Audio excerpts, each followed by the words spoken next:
Welcome to the Love Your 9 to 5 show, episode number 9.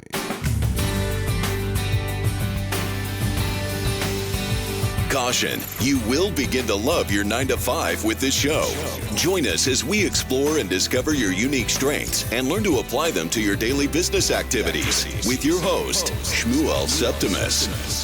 Welcome everybody to this next episode of the Love Your 9 to 5 podcast, where we bring on influential business leaders and thought leaders to bring you the value and information and tools that we all need in order to get a little bit better and stronger and getting in touch with our superpowers. My guest today is Davis Mutabwa. Davis is a startup business consultant, a podcaster, a church branding specialist, public speaker, and a business coach who lives in Melbourne, Australia. Davis, it's a pleasure speaking to you today. And can you start us off a little bit with just telling us a little bit more about yourself, personally and professionally, so that our audience can get a little bit more familiar with who they're speaking with today?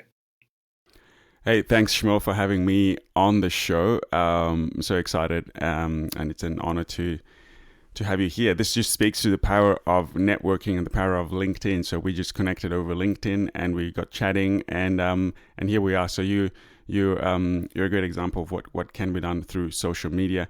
And yeah, thank you for having me on the show. I'm really excited to be here. A little bit about myself. I'm based over here in Melbourne, Australia, with my wife and our 5-year-old daughter. And we've been out here probably about 12, 13 years. Migrated from Zambia in 2005, which is where I studied my chartered accounting, and then I started work over in Botswana. I worked over there for 4 years back in chartered in audit, so working for one of the big 5 firms.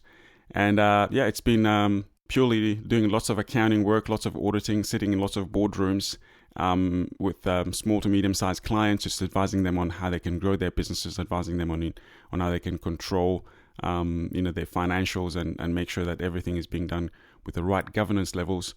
And a couple of years ago, I decided to start looking into starting my own business while I was working full-time. And so I've been doing that, coaching and working full-time in the accounting industry, and on and off. Sometimes I work full-time in my business. Sometimes I've been working full-time in accounting. So at this very moment, I just picked up a full-time role working for a financial services company, helping them with their financial reporting. And that's going great. And then I'm still running my own podcast, which I launched probably about 2 months ago. And that's been an awesome thing, and that's really exciting. So that's a little bit about snapshot. Yes, no, I really appreciate that snapshot that you gave. Let me ask you a question, Davis.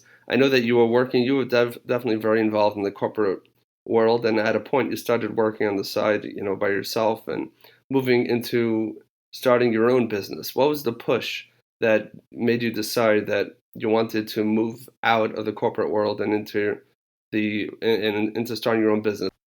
Yeah, that's a great question, and I'll start with this. I believe nature tells us a little bit about how we operate as human beings. And anytime we plant a seed, it takes a little while for that seed to germinate, and a little while longer for that seed to actually grow, and a little while longer yet for that seed to begin to produce fruit. And so what's happened for me is back in about, maybe let's say nine years ago, somebody put into my hands the book called Rich Dad, Poor Dad. And this was while I was working back in Botswana. And that's probably over 12 years ago. And that's the book by Robert Kiyosaki. And after I read that book, I kind of got the bug to begin to, or the seed rather, to keep the analogy going, the seed to say, you've got to find a way to generate passive income because at some point, maybe your job income will not be there, but you still need to have some income that is not dependent on you expending hours in exchange for dollars. So that's when that seed got planted. But then come 2009, I walked into my office, just to cut the story short, and I was working as a finance manager for a listed organization here in Melbourne. And I was told, and I kind of knew what this story was because I'd been in the board meetings and previous to that, and the board was asking us to start doing cuts to our staffing. Okay. And so I was one of the people who got laid off that afternoon. And Shmuel, that was like, 4 o'clock in the evening or afternoon, and I was told, hey, this is your final day. We've already put the money into your account. Could you please go back to your office and wrap up everything you're doing, and give us the keys at 5 p.m. as you leave the office. So that was it. 1 hour time, and you gotta get out. And it was a second time this was happening. The first time was slightly different, but really this was the first pure redundancy that I was going through. And I thought I'd get 2 weeks to finish. We were just trying to finish off the accounts to publish to the market. So I thought, every single time you're in a role, you think nobody else can do what you're doing because you're so good at it, or they will struggle to finish what you're working on. It's never true, because we've found that role and someone else was in there before us. And it just means that don't get too complacent, don't get too comfortable, because we're all replaceable in a big organization, and somebody else can pick up from where you left off from. And that's not in a bad way or a good way. That's just the reality. That's just a fact check. So I left that afternoon, and I was driving home and I called my wife, called a couple of friends, and said, hey, guess what? I've got no more work to do. I've got no more job, rather.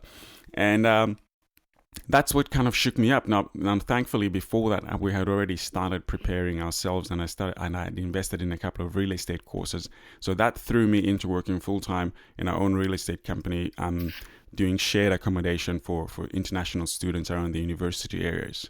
So that was a sort of a six-figure income revenue, but then the profit margins were pretty low, and so within a short space of time, and the student population is a population that requires you to give them the absolute cheapest, and I just didn't have the right strategy. So after about a year or two, I shut that business down and went back to full-time work in accounting, and that's first episode. Yeah.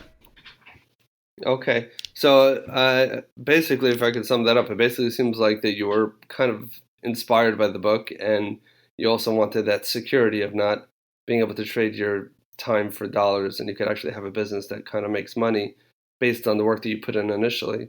But then after you got laid off, it was you kind of forced, perhaps quicker than you wanted to be forced, into really just embracing it, quicker than you wanted to. But that's definitely a very assured way to kind of start something. In hindsight, do you find that it was a blessing in disguise that kind of forced you to get really uncomfortable with yourself? Yeah, I mean, in hindsight, you always look back and you say, well, if that didn't happen, what would have happened? But the biggest lesson for me at that point was it threw me into something that I had never done before, and we survived. It wasn't like we went onto the streets or anything like that. It was tough, but it just gives you a little bit of a reality check, and it tests you to say, are you really committed to this journey of doing something for yourself? And the reality is it takes a little bit longer than we expect, and it costs a little bit more than we expect always. So that was a good thing. That's a good learning. Excellent. Let me ask you, Dave, can you recall of a particular success that you had either earlier on in your career, or even once you started your own business, something that you think perhaps others can tap into and can mimic in their own careers? Any particular examples that come to mind?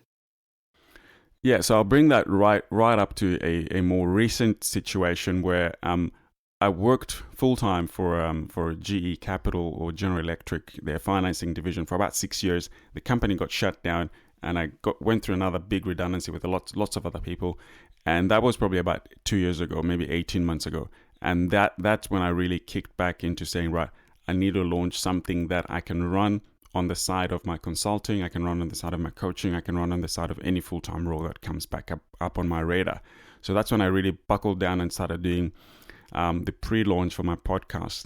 And the real success for me was that it was a little bit hard to work everything out, and it took me probably close to 1 year after I had recorded my first interview to the time I actually launched. But I persisted and persisted and persisted, and eventually we've launched, and we're starting to get that traction that we've been looking for. And it's something that I've always wanted to do, interviewing the world's best leaders in business, in leadership. And I wanted to do it on the YouTube platform. I wanted to do it on a couple of different platforms. But when I figured out the podcasting, which wasn't that long ago, a little bit like what you were telling me at the pre-interview conversation, I found that I'm going to use this platform, and whatever happens, I'm going to do it. So I'm pretty excited about that. Yes, and like I told you, I checked it out on iTunes, and I see that your show is definitely growing. And we'll definitely put a link to that in the show notes as well, so that anyone who's checking out this episode will have the opportunity to check out your podcast as well. And a little Mm. bit less comfortable, perhaps. Maybe you can tell us. And I know sometimes these are more illuminating and better learning experiences than successes, are perhaps an early failure where something you may have, a decision you may have made, or a position that you may have been in, and maybe reacted in a way or acted in a way that, in hindsight, you say, "Hey, maybe I should have done it differently." And is there maybe something that you've learned from that experience? Yeah, look, the situation that I'll probably want to share with your listeners who are in a a 9 to 5 role, and they're listening to us discussing here, and they're thinking, maybe one day I want to do something on the side, or I want to actually start something full time, or maybe after I retire. The key thing that I felt was a low moment for me was when that story that I was just sharing before, when I was just made redundant that second time in that finance manager role, because I actually didn't have any savings. There was no payout because that role, I had only been in that role for 9 months. And so we had just bought a house like 2 years prior or something like that. And we just refinanced it. We put it back on the market to get out and to do something different. We're going to get into that student project because, everything just collided at the same time. My wife was going for surgery the next day. And so it was really just a point where, you're driving out your driveway and you're looking back and you're thinking, yeah, I drive a nice car, but, somebody else is owning this car because it's under finance. Are they going to come and repossess it? And, you find yourself, in the welfare line, trying to access welfare funding from the government, and all those difficult moments. And you're thinking, I studied hard, I went to school, I did this, and I've generated a good income. I had a good plan, but then everything hinges on a month-to-month paycheck, which the bulk of the population relies on. But we all need to come to a point of understanding that could go away because something has happened to the company. That could go away because something has happened to the economy. That could go away because of something that is outside of our control. So at best, you've got to get your mindset right and fortify that mindset to say, if that happened and I had savings, what would I do? If that happened and I didn't have savings, what would I do? The good news is, most economies, you will be able to get back up on your feet, get something different, but then start to build an alternative.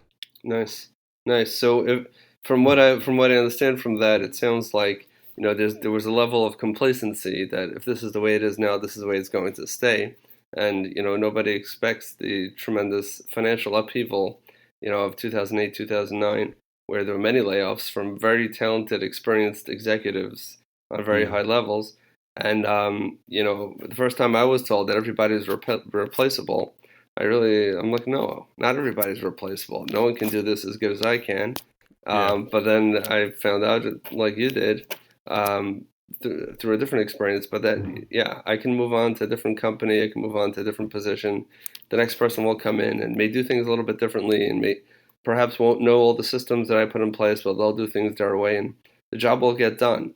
So Yeah. that's a really important lesson of, not falling into complacency, and at the same time also having that backup plan. Another point, though, is you feel that you have found, I strongly believe in that every single person is unique and every single person has a superpower. The show is called Love Your 9 to 5.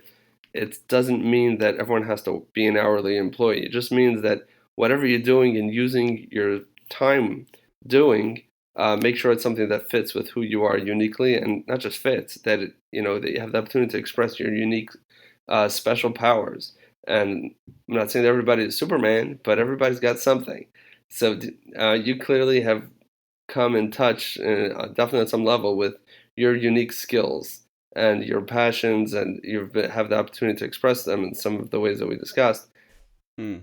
How did you, what was the process that you did to get in touch with really who you are? And do you have any suggestions for the listeners for them to come in contact with who they are on a very deep level to be able to really kind of explode professionally in a very positive way.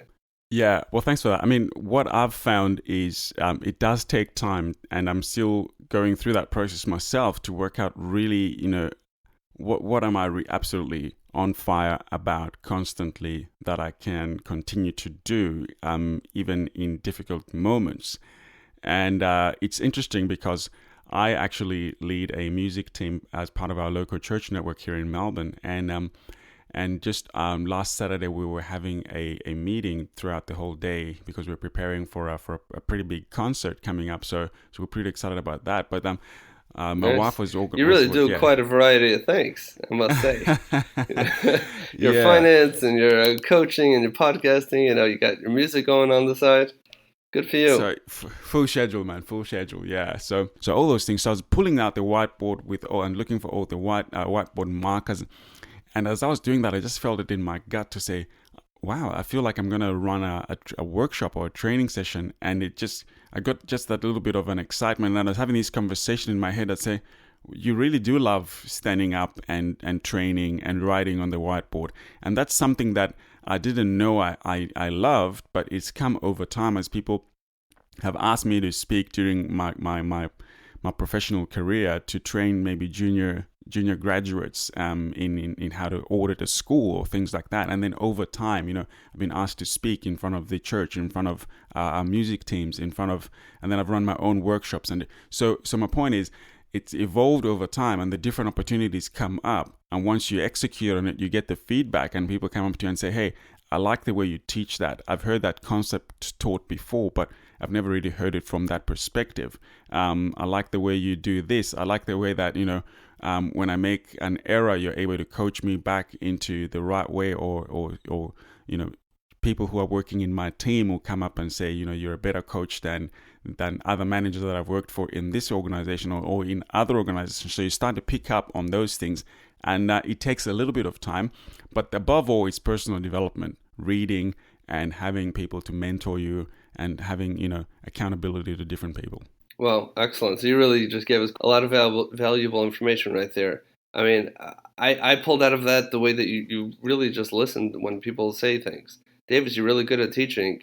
You're a natural in front of the whiteboard, and you kind of you listen to that. You listen to what people are telling us. And usually it's the people who are not intentionally giving us the advice that sometimes it's completely authentic and genuine. I really like for the audience to be able to walk away from every episode with something actionable, something they could put into practice right away, something that, maybe a tool, maybe a trick. I don't know if anything comes to mind, but when you think of it as something like a small win, where they can get a little bit better each day, and they can really learn, something with getting in touch with who they really are. One thing that I did probably about 2 years ago that I think, I believe has helped me get to where I am right now with my podcast and some of my other coaching and outreach is I, for some reason, made a decision to focus on building my LinkedIn profile to some reasonable level. And at that time, I probably had about 300 connections on LinkedIn. And I know it's a little bit off the side, but I think I'll bring this into our conversation, and I think somebody will probably be able to walk away with something. So I hired a personal branding coach called Andrew Ford from the Social Star here in Melbourne, and he's a good friend of mine now. And I've done a couple of his courses and stuff, so I'd highly recommend socialstar.com.au and to reach out to Andrew. Yeah, and so I hired him for about maybe 4 months or so, and the biggest thing he did for me is he kept me accountable. Every single week I published a blog post on LinkedIn. That is something that I had never done before, and I was very fearful about prior to that. But what it did is it allowed me to just become bolder in what I could do on my LinkedIn profile. Most people on their LinkedIn profiles, if we're talking people who are employed by somebody else, their tagline is actually their employment position. Nothing wrong with that. But if you're trying to attract a new role, if you're trying to switch careers, you've got to work on that tagline that can be attractive to recruiters who are trying to approach you from the other industry. Or if you're trying to, maybe you're about to finish off with that company, something is up the chain, you that's one thing you can do. Some people don't have photos on their LinkedIn profile. Some people don't actually have any decent summary of what their skills or what their achievements have been on their LinkedIn profile.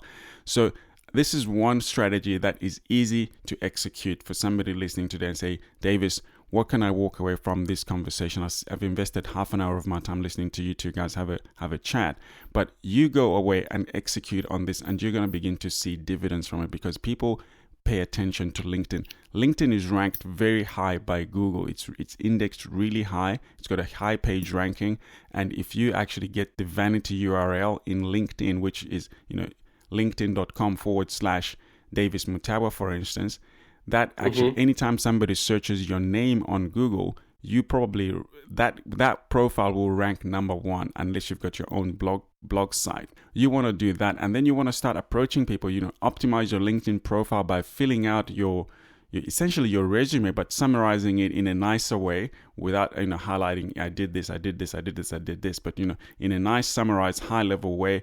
But fill it out, put in your qualifications, because that helps you reach more people who've come from the same school you went to. All those little warm touches help people feel connected to you. So if I went to Monash University here in Melbourne doing my postgrad, and someone else is a Monash alumni, they will feel like, oh, we went to Monash. That's a conversation starter. So you fill out all that information. It's not too much about invading your privacy.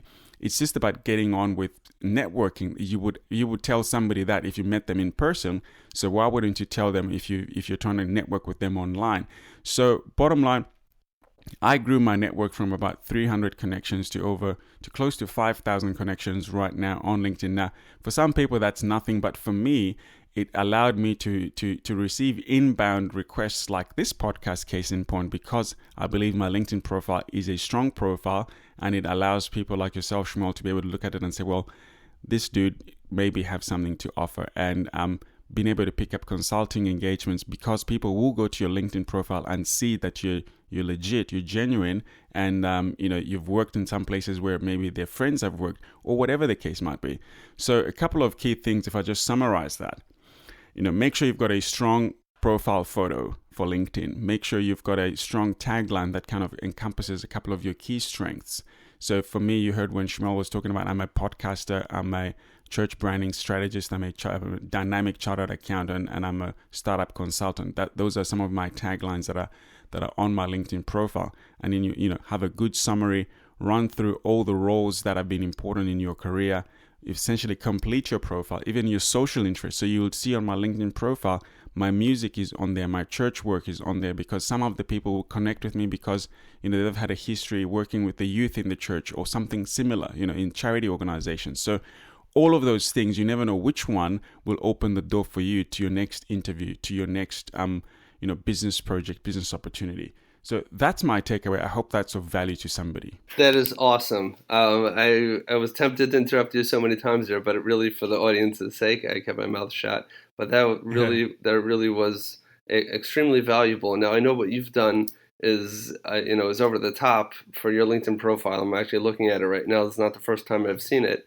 but it definitely pops when you look at it. I read your entire summary, and I see all the articles that you have, and it definitely presents very, very well. And I've seen people very high up in various positions who have very weak LinkedIn profile. Two other points that you just said is be real, be authentic. People are kind of don't really trust social media as being real life. Like you said something very smart, that if you would do it, if I met you, if I sat next to you on the plane, we would discuss certain things.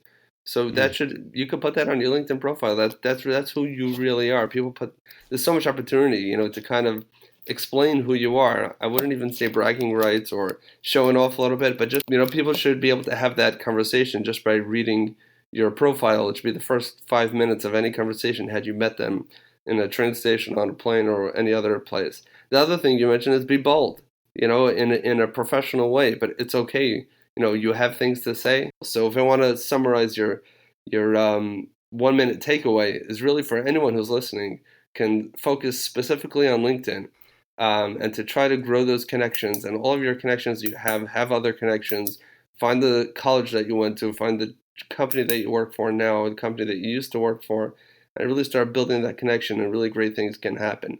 So just before we close up here, do you have any particular, I'm not going to say books, but maybe one particular book? I know you mentioned Rich Dad, Poor Dad before, and I'll definitely put a link to that in the show notes, but any other particular book that has particularly influenced you that you think might be beneficial for the audience as well, maybe to read that book? Yeah, I think I probably could default to that book, Rich Dad Poor Dad, because it's interesting. I was interviewing a guy called Keurig Ashley here in Australia, originally from the US, and he's done some speaking engagements with Robert Kiyosaki on stage because he's a success coach and a professional speaker as well. So he was actually saying, the story in that book is actually not a real story. There is no rich dad and there is no poor dad. It's just a way to embed a training philosophy that Kiyosaki received. But I love that book in terms of how it opens up your mind, especially from the real estate angle. But it embeds it within the philosophy of generating passive income using real estate or using shares and things like that. So I think that's what I'd say. Perfect. So is that your final answer, or do you want a lifeline? I'm just joking. But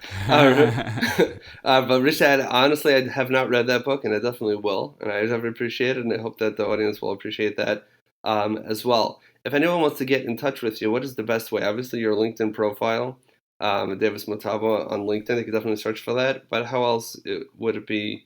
Would you recommend for people to get in touch with you? So I would actually encourage everybody to, number one, just go and subscribe to the Business Generals podcast on iTunes. You can either search for Davis Mutabwa and the podcast will come up. Subscribe to that, and then also jump onto businessgenerals.com and download our most popular episodes. Davis, I really appreciate your time. It's been really exciting. Maybe one day you'll come to America, or maybe one day I'll end up in Australia. You never know. The world gets smaller, especially as more and more people interact in these types of ways. But really, I really appreciate your time early in the morning today, and with the information that you shared. And I look forward to continuing this relationship. Thank you so much. Appreciate you having me on the show, Shmuel, and it's been awesome to have a chat. And hopefully we'll reconnect again soon. Thank you so much.